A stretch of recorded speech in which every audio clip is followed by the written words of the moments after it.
نہیں تھے بیار و مددگار، وہ اپنے کنواں کھودنا شروع کر دی۔ عبدل مطالب جب کنواں کھود رہے تھے پھر نیت کر لیا اللہ تو مجھے 10 بیٹا دے دے، جب میرے بیٹا جوان ہوگا میں تیرے نام پہ نظر کر دوں گا، میں منت مانگتا ہوں تیرے نام پہ میں اس کو قربان کروں گا۔ اور یہ جب سنا میرے دوستوں، ان کو 10 بیٹا اللہ نے پورا کی۔ اب ان کو خواب نظر آتی ہے کہ عبد المطالب اپنے خواب تو پورا کر لے، اپنی منت تو پورا کر لے، کہ کون سی منت کہ جو تو نے بولا تھا کنواں جس کھدتے وقت کہ تیری جب 10 بیٹا ہوگا اس میں سے ایک بیٹا کو تو قربان کرے گا۔ اور Thanks for watching. Don't forget to like, comment, share and subscribe to Maulana Habibullah Rouhani Official.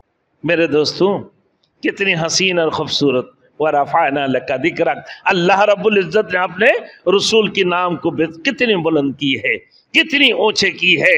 میرے دوستوں فرماتی ہیں یہ رسول مقبول صلی اللہ علیہ وسلم کی والد محترم کیا عبد المطالب جب 18 سال عمر ہو چکے ہیں میرے دوستوں، تو عبد المطالب خواب میں دیکھا ہے کہ بھائی کنواں تو کھود لو۔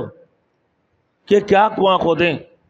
بولے اسماعیل علیہ السلام نے جو کنواں اللہ نے جاری کر دیا اسماعیل علیہ السلام کی قدم کے نیچے، اس کو دوبارہ کھود لو تو کیا ہوگا کہ اس میں حاجیوں کے لیے بہت بڑی فائدہ ہوگا۔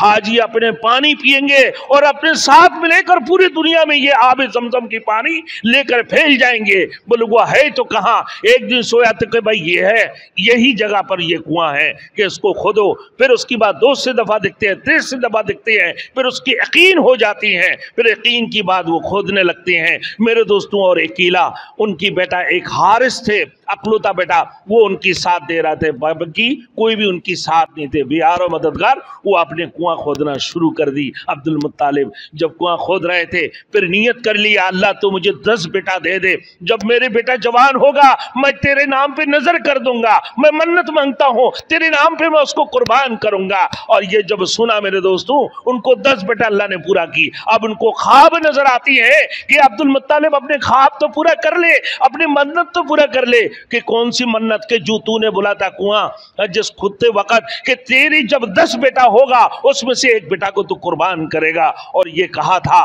اسی وقت میں عبد المطالب نے اپنے سارے بیٹوں کے نام لکھ کر میرے دوستوں قرآن دازی کرتے ہیں، اور نام کس کا آتا ہے؟ عبداللہ کی۔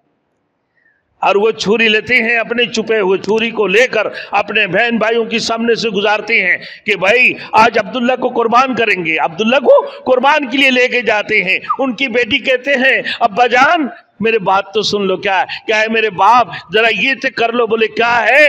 بولے کچھ 10 اونٹوں کی نام لے کر اور اس کے بعد عبداللہ کے نام سے قرآن دازی کر لو، شاید اونٹوں کی قربانی تمہیں قبول ہو جائے۔ اللہ پاک پروردگار عالم نے میرے دوستوں اونٹوں کی قربانی کو قبول کیا۔ اونٹوں کی جب قربانی کو قبول کیا، عبداللہ کو اللہ نے بچا لی ہے کہ وہ جو نور نبوت آنے والے ہیں میرے دوستوں، نوری ہدایت جو آنے والے ہیں، جو سید النبی خاتم النبیین جو دنیا کے اندر تشریف لانے والے ہیں، عبداللہ کی نسل چلتے رہیں گے میرے دوستوں۔ اللہ کی نبی اس دنیا کے اندر تشریف لائیں گے، وہ رحمت للعالمین بن کر اس دنیا کے اندر تشریف لائیں گے۔ عبداللہ کی فدیہ دیتے ہیں